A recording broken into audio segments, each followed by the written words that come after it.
सबका स्वागत है मेरी YouTube चैनल पे। तो आज के वीडियो में हम क्लास 12 के लिए कैसे पहले से स्ट्रेटेजी बनाई जाए, ठीक है, फुल ईयर प्रिपरेशन के लिए, तो उनके बारे में बात करेंगे। कैसे आप क्लास 12 का फिजिक्स स्टार्ट कर सकते हो, ठीक है। तो उनके बारे में मैं अपनी जो भी एक्सपीरियंस है और जो भी ओपिनियन है वो आपसे शेयर करने वाला हूँ। तो पूरी वीडियो देखना, थोड़ा कहीं ना कहीं पे आपको यूजफुल होगा और बेनिफिशियल भी होगा, ठीक है। तो इनके अंदर थ्योरी, न्यूमेरिकल्स एंड एमसीक्यू कैसे प्रिपेयर किए जाए, तो उनके बारे में हम बात करने वाले हैं, ठीक है। तो जैसे आप सबको पता है कि फिजिक्स के अंदर तीनों पोर्शन रहती है आपकी इम्पोर्टेंट। थ्योरेटिकल पोर्शन भी रहता है, ठीक है, न्यूमेरिकल पोर्शन भी होगा और एमसीक्यूज भी होगा। तो ये तीनों पोर्शन के अंदर देखो वन बाय वन हम बात करते हैं। तो फर्स्ट पोर्शन लेते हैं थ्योरी के लिए, ठीक है। तो यहाँ पे फर्स्ट पॉइंट दिया मैंने कि जब भी आप फिजिक्स की कोई भी थ्योरेटिकल पोर्शन लर्न करो, ठीक है, तो उनसे पहले उनका कॉन्सेप्ट समझ लो, ठीक है, कि क्या है, कैसे है, क्यों है, ठीक है, उनका बेसिक कॉन्सेप्ट आप समझ लो। फिर उनको प्रिपेयर करो आप एग्जाम पॉइंट ऑफ व्यू, या तो आप उनको लर्न करो। फिर जैसे ही आपने एक थ्योरी लर्न कर ली, ठीक है, चाहे वो थ्योरेटिकल पोर्शन हो या तो डेरिवेशन पोर्शन हो, ठीक है, खास करके जब डेरिवेशन पार्ट हो, ठीक है, तो जब डेरिवेशन पार्ट हो तो आपको क्या करना है कि एक बार लर्न कर लिया, फिर उनको 2 बार लिखना है आपको रफ पेपर के अंदर, या तो आपकी जो, ठीक है, आपकी जो प्रैक्टिस बुक हो उनके अंदर एटलीस्ट मिनिमम 2 टाइम्स लिखो आप उनको बिना देखे, ठीक है। क्यों? क्योंकि ये लंबे टाइम तक आपको याद रहेगा। फिर ये याद रखना, आप एक बार खाली ट्राई करके देख लेना। अब कोई भी एक थ्योरेटिकल टॉपिक ले लो, उनको लर्न करो, ठीक है, फिर उनको बिना देखे 2 बार आप उनको लिखो। आप खुद एक बार ट्राई कर लेना। कोई भी, जैसे कि फर्स्ट यूनिट है, ठीक है, तो उनके अंदर कूलम्ब्स लॉ है या वेक्टर फॉर्म है, इलेक्ट्रिक फील्ड रिलेटेड है। अब कोई भी एक टॉपिक ले ले, कोई भी एक टॉपिक लेके आप खुद चेक कर लो, ठीक है, तो आपको रिजल्ट मिलेगा वहां पे डेफिनेटली। अब दूसरा क्वेश्चन होता है कि सर अगर थ्योरेटिकल पोर्शन है तो क्या करें, वो पूरा लिखे? नहीं, तो आप थ्योरेटिकल पोर्शन के अंदर उनकी डेफिनेशन होगी, यूनिट होगी, ठीक है, या तो डायमेंशनल फार्मूला होगी, या तो थ्योरेटिकल एक्सप्लेनेशन होगा। उनको आप क्या करोगे, शॉर्ट नोट्स में कन्वर्ट कर लो, पॉइंट बाय पॉइंट, ठीक है। आपको पूरा थ्योरेटिकल पोर्शन मगअप नहीं करना है, आपको खाली क्या करना है, उनका फंडा याद रखना है, ठीक है। तो आप पॉइंट्स याद रख लो, फिर अपने लैंग्वेज से आप उनके सेंटेंस में कन्वर्ट कर सकते हो, ठीक है, यस और नो। और हाँ, कि जब भी आपने एक थ्योरेटिकल पोर्शन रेफर कर लिया, लर्न कर लिया, ठीक है, फिर उनको बार बार रिपीट रेगुलर इंटरवल पे करना जरूरी है। क्यों?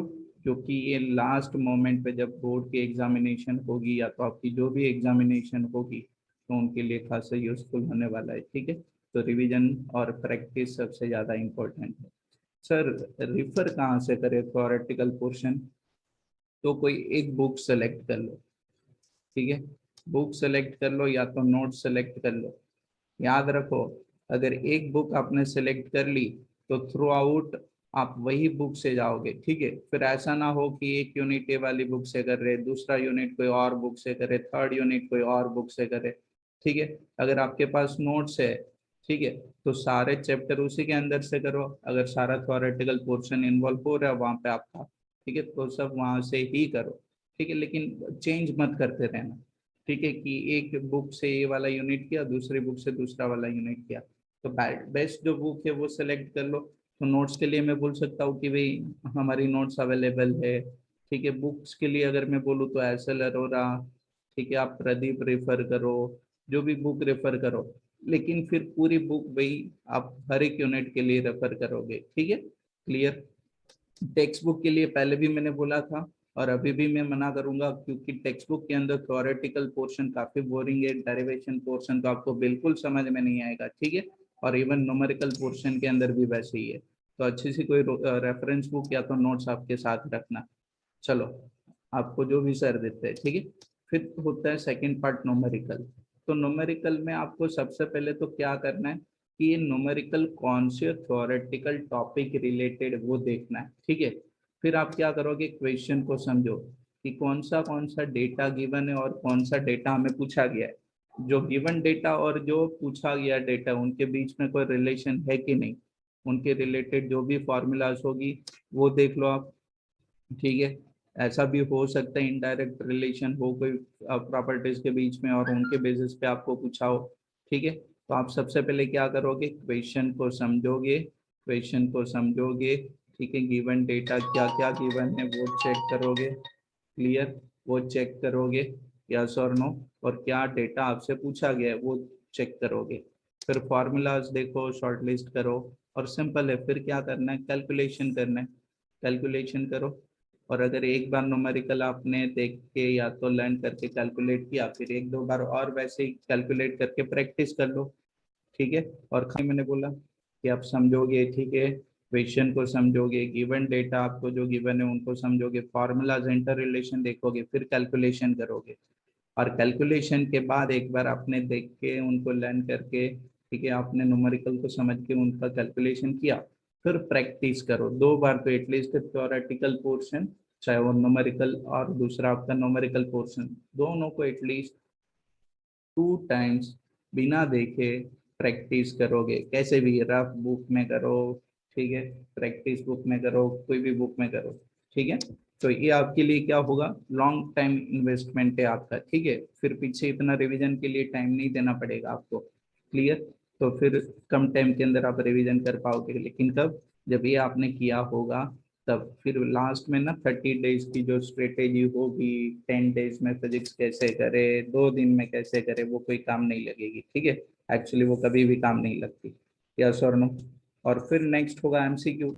तो देखो एमसीक्यू जब भी आप करो तो आपका थ्योरेटिकल पोर्शन प्लस फॉर्मूलाज आपके क्लियर होने चाहिए सारे। ठीक है, अगर आपने न्यूमेरिकल्स को अच्छे से समझ के प्रैक्टिस किए हैं न्यूमेरिकल्स को, तो मुझे नहीं लगता कि आपको थोरेट एमसीक्यूज पोर्शन में इतनी ज़्यादा दिक्कत होगी।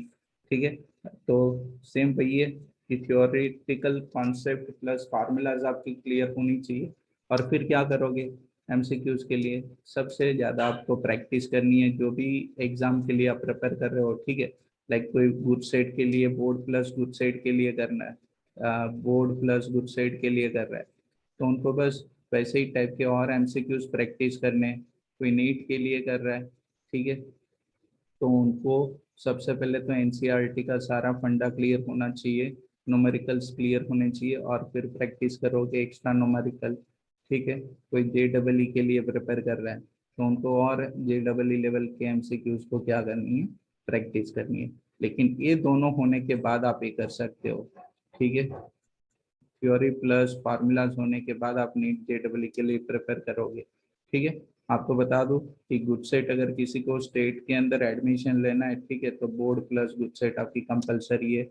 मेडिकल के अंदर अगर आपको एडमिशन लेना है तो नीट आपके लिए कंपलसरी होगी। अगर आपको आईआईटी या तो एनआईटी में जाना है, ठीक है, तो आईआईटी के लिए जो एडवांस का एग्जाम होगा उनके लिए मेंस क्वालिफाई करना जरूरी है, और एनआईटी के लिए आपकी जेडबलई कंपलसरी। ठीक है, तो आई होप कि आपको वीडियो अच्छे से समझ में आया होगा।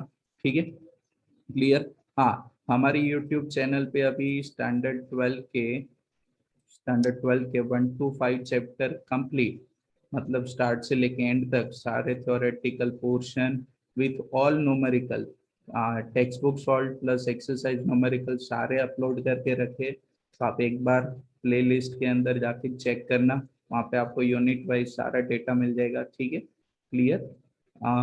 तो और कोई क्वेरी हो आपको तो आप मुझे बोल सकते हो कमेंट करके। ठीक है, थैंक यू।